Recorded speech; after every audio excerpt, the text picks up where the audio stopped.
Dan pada kesempatan ini saya akan fokus pada penyiapan bantuan untuk masyarakat lapisan bawah. Pertama, tentang PKH. Jumlah keluarga penerima akan ditingkatkan dari 9,2 juta menjadi 10 juta keluarga penerima manfaat. Sedangkan besaran manfaatnya akan dinaikkan 25%.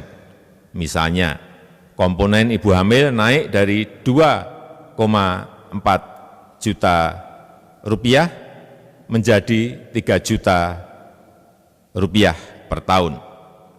Komponen anak usia dini 3 juta rupiah per tahun. Komponen disabilitas 2,4 juta rupiah per tahun. Dan kebijakan ini efektif mulai April 2020. Kedua, kartu sembako.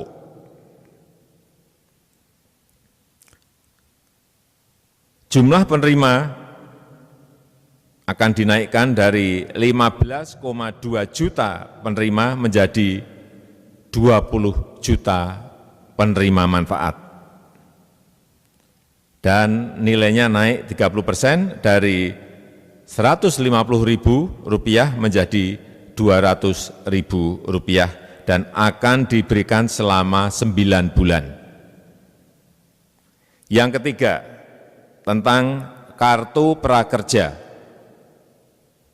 Anggaran kartu prakerja dinaikkan dari 10 triliun rupiah menjadi 20 triliun rupiah. Jumlah penerima manfaat menjadi 5,6 juta orang, terutama ini adalah untuk pekerja informal serta pelaku usaha mikro dan kecil yang terdampak COVID-19. Dan nilai manfaatnya adalah Rp650.000 sampai Rp1 juta per bulan selama 4 bulan ke depan. Yang keempat, tentang tarif listrik.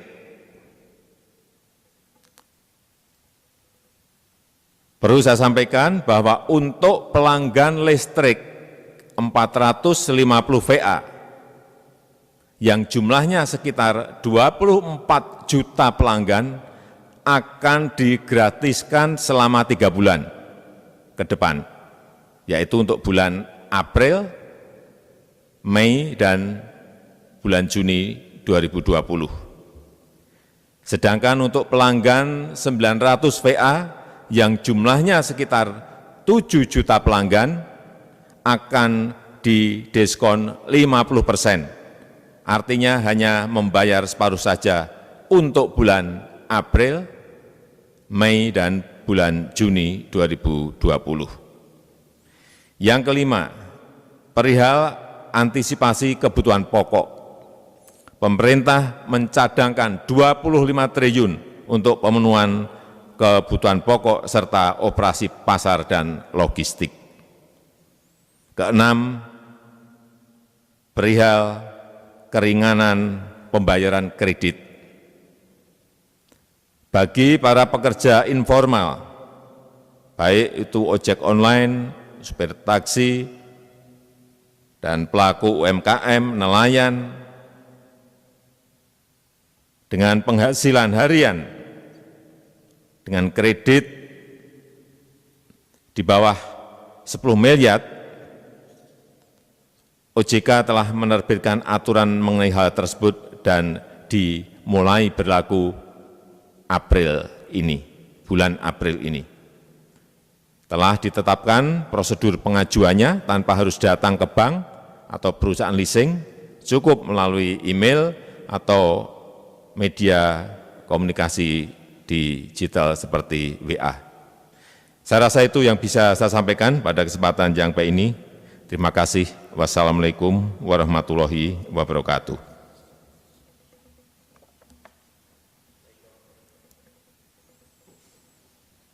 Baik Bapak, selamat sore. Ada beberapa pertanyaan dari wartawan yang sudah masuk. Yang pertama, Ican dari kompas.com. Kebijakan yang Bapak umumkan terkait relaksasi kredit belum jalan di lapangan. Banyak pengemudi ojek online dan taksi yang masih ditagih oleh debt collector. Lalu OJK juga mengakui aturan untuk leasing belum rampung. Apa langkah selanjutnya untuk memastikan kebijakan ini akan berjalan?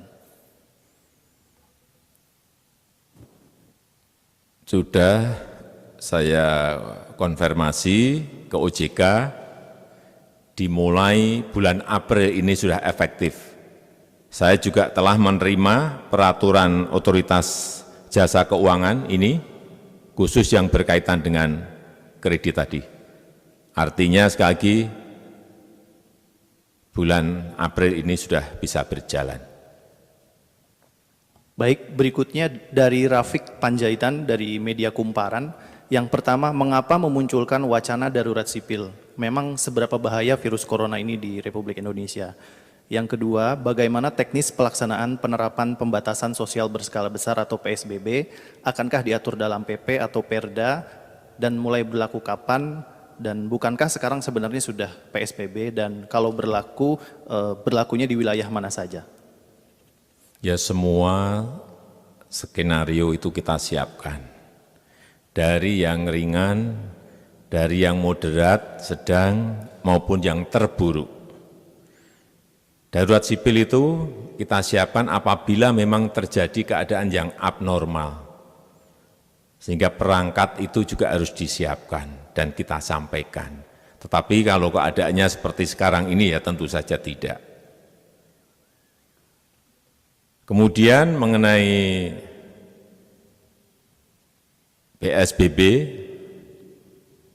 baru saja saya tanda tangani PP-nya dan Kepresnya yang berkaitan dengan itu, dan kita harapkan dari setelah ditandatanganinya PP dan Kepres itu mulai efektif berjalan.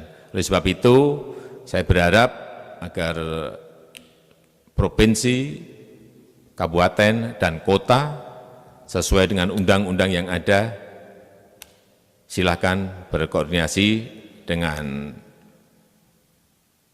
Ketua Satgas COVID-19 agar semuanya kita memiliki sebuah aturan main yang sama, yaitu Undang-Undang PP dan Kepres yang telah tadi baru saja saya tanda tangani.